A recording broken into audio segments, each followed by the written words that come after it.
Perhaps I may be given a little time to speak without being interrupted, because I was not only in the office, I witnessed everything very clearly. And you're talking about a chair, but you need to see it in totality. The chair is flying back and forth. It's not one way. So who brought it? Where is this chair from? Will you have the patience to listen? Who brought it? Where is this chair from? Are you suggesting that some Aam Aadmi Party worker brought the chair within, Nalin? I will be happy to give you the entire account, but if you will have the patience to listen.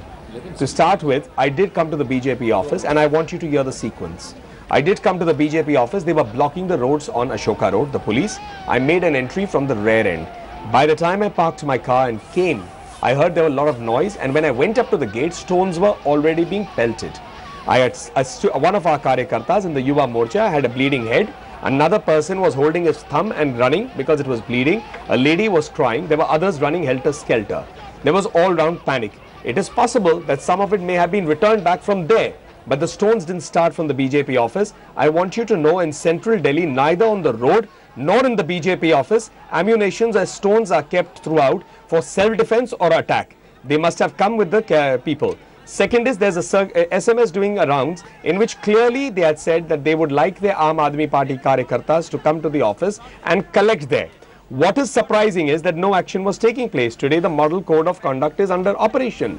In that point, when the stones were not stopping, I personally, and I'm saying it with full authority and responsibility, I rushed to the reserve force that is positioned in our office.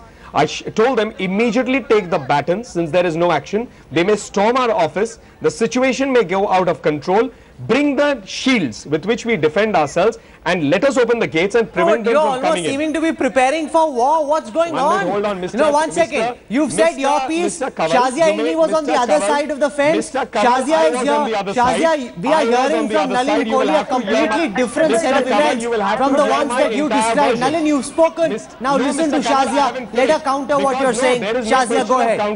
The Aam Aadmi Party is based on lies and propaganda. Let her respond. You're talking about yourself, Nalin, because I was there from the first minute, and I saw what happened. I was there, and we were sloganeering, and then I was water cannoned and by the police, and from inside stones were being thrown at us. And there was this Suhail Hindustani who was standing up there using very making very dirty gestures at us. There were people from inside who were continuously throwing stones. I spoke to the police and said, why aren't you stopping them? All the stones came from there, and please have some degree of dignity when you talk, and at least there should be some truth that must prevail. I know you're given to lying blatantly, but I was there every bit of it, and we were showing in fact that this is what you're throwing at us, and I was standing there and telling them we will not raise, and I was shocked. On one hand there were water cannons, on the other hand there were stones being pelted.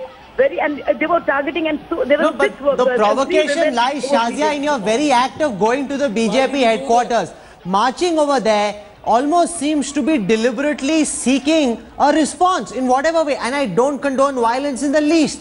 What the BJP did in response is wrong, but what your party did as well is wrong. We've got a live report coming in from my colleague Ankit Tyagi. He's with Kejriwal's convoy. Let's see what the latest on the ground at this time is. Ankit.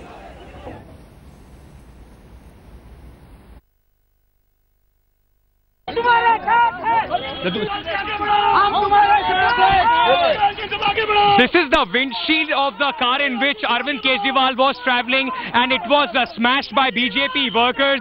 In fact, the people, those who said that they are not affiliated to any party but were pro-Modi supporters, all of them, they came and at a place, they broke this windshield. Somebody attacked it. Arvind Kejriwal is sitting right there. If you can see, he was in the car when this incident took place. Now this has the Gujarat foray of Arvind Kejriwal has in fact gained a lot of traction. There are fights between the Aam Aadmi Party and the BJP in Delhi, in Lucknow, and all this is now going, as the party says, Modi seems to be rattled, and they will utilize this to the maximum as they can. In Gujarat, with camera person Sudhir, Ankit Tyagi for Headlines Today.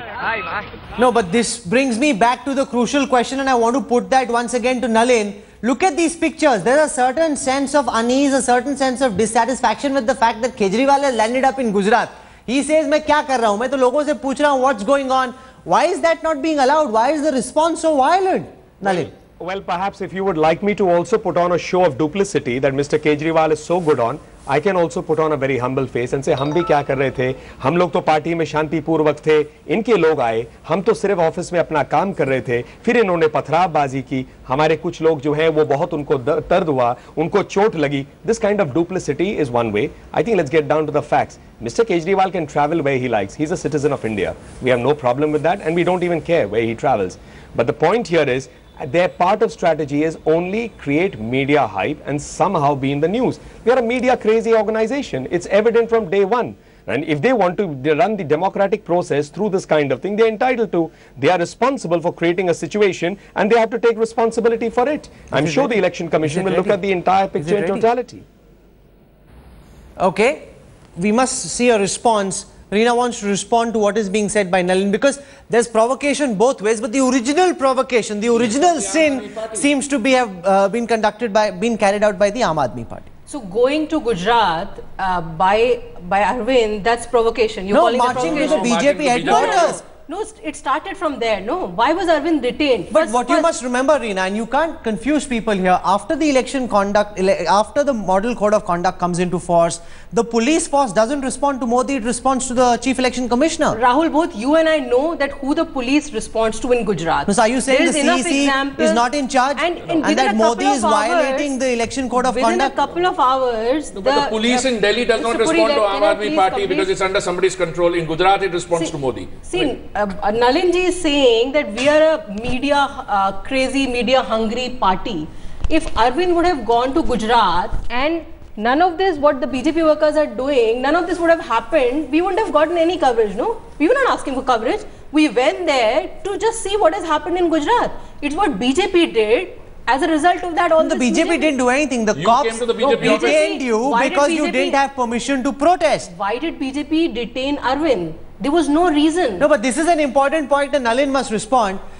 How do you detain a chief minister or a former chief minister travelling through another state? What's the ground? What's the basis for such a detention? Nalin first and then sir. Stopping traffic. In Bhuj, where there's not too much traffic, it's not Delhi or Mumbai, Nalin. Straight answer. This is an illiterate discussion and I'm saying it clearly. I mean, the lady should know, whoever is speaking, how elections are conducted in India. It's simple. She only needs to read the Model Code of Conduct, go on the Election Commission website, and she'll know how the process happens. That's the basics. I mean, once the Model Code of Conduct comes in operation, I don't know how the hell do you expect Mr. Modi, who's a chief minister, to be able to do it. Now, I'm not going to be sitting here and educating the Aam Aadmi Party spokespersons. Yes, I will take that half a minute. Half a minute. You know, my friend Nalin is absolutely right. Anarchy, violence, baseless allegations, and generating media hype. These are the hallmarks of AAP, and you're seeing a replay of this today. Let's listen to Arvind Kejriwal now. I'll say that the people of Gujarat are very unhappy. We haven't heard a single person in Gujarat say so, but he's got some questions. Hardeep Puri, to you first.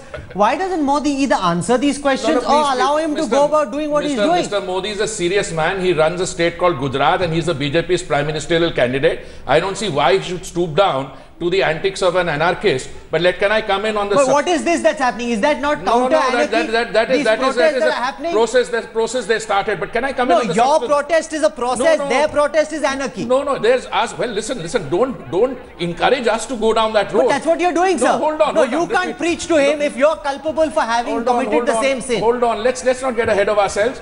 Let me remind you of a few facts and some of the lies which we are being subjected to. First of all, this is not the first time and probably not the last time that they will indulge in emotive posturing and they will indulge in violence through this kind of... Some weeks ago, they tried to do the same thing outside Arun Jaitley's residence. And we got wind of it. And therefore we were prepared, otherwise they would have stormed Arun Jaitley's residence. Now he says people in Gujarat are unhappy. Does he know that Gujarat in the last 5 years has registered a rate of growth in agriculture which is 12.8%, whereas the national average is 3%? Do you know that in Gujarat we have, if you look at the state of women voter percentage is 70% highest. You have a situation where all the social indices, which they're saying Gujarat is growing very well economic, but the social indices are not inclusive. I will give you facts and figures. No, but there are enough facts and figures to counter that also. There are facts and figures that show malnutrition figures are poor. No, that's all wrong. No, it's not wrong. Those are government figures, sir. Malnourished children, when the national average in 2011 is 41%. Rina wants to respond. I want to give everyone a chance. Listen, just we one have minute. I know you're a great debater, but you're not giving her a fair chance. You're not giving her a fair chance. Let her respond. All yours. Let me complete. Let me complete. Then I will not even try to interrupt you. My point is very basic. We have to battle this run up to the April-May elections through ideas. Now we will say that we have an excellent model of development in Gujarat, which is one of the bases on which we are campaigning. Okay. You can counter it with ideas. Please do it through a debate. You don't have to come in a mob. 1 second. We've got Shazia also with us. We've got Rina. You want to counter what he's saying first? You know, I really do not want to get into facts and figures because, you know, he has facts and figures, I have facts and figures. And just to counter what you were saying on malnourishment, I mean, the Chief Minister of Gujarat in an interview said that the reason there is high malnourishment in Gujarat is because the girls in Gujarat want to starve and diet, and that's the reason. I mean, really, somebody who has that understanding of malnutrition, I would really doubt all the data and indicators that you're trying to tout over here, but let's not get into that. I need to diet, not no, but 1 second. But there's a problem, Shazia. The problem is that the two incidents, the manner in which Arun Jaitley's house was gherao out, the manner in which the BJP headquarters was virtually attacked, you know, it almost seems as if the Aam Aadmi Party is constantly looking for ways of being in the limelight. Hijack the agenda, set the agenda. You know, we've got Abid Rasool Khan. We haven't even had a chance to go to him because the BJP and the Aam Aadmi Party are at loggerheads, throwing the poor Congress out. Is this the right way to go, Shazia?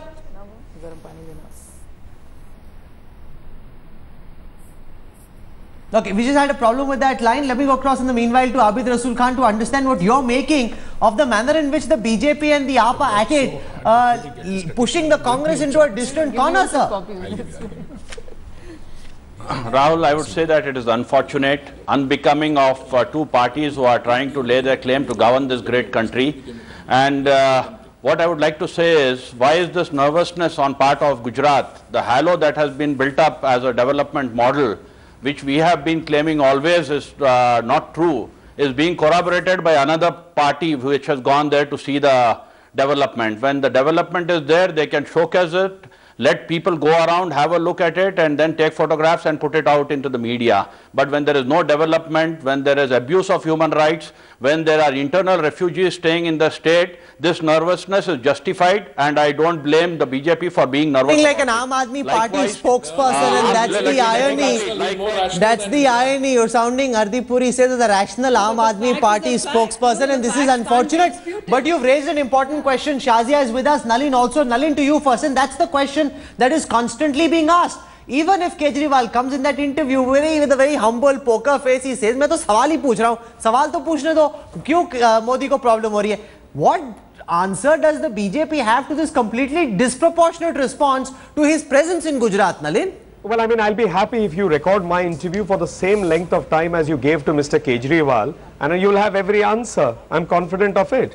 I mean, just because Mr. Kejriwal thinks he can put on a show in charade for his media purposes on TV, I'll put out the truth. Let the truth match the charade. What's the problem? The problem is that you will set an agenda, hearing what he has said, and then you will put the counter question on us. I think the basic question to be asked is, what have we seen in Mr. Kejriwal so far, except for an insatiable, probably maniacal hunger for being in the media, every day thinking of ways to somehow, what do we know of his governance model in the 49 days as Chief Minister, except doing a U-turn by swearing on his kids, having a minister who sweared at women, going out on dharna against his own government, ensuring that you speak against the Republic Day, and you consider him an icon. It's not for me to consider someone an icon or brand someone a demon. Ultimately, it's the voter who will decide, and now he knows which day he needs to vote.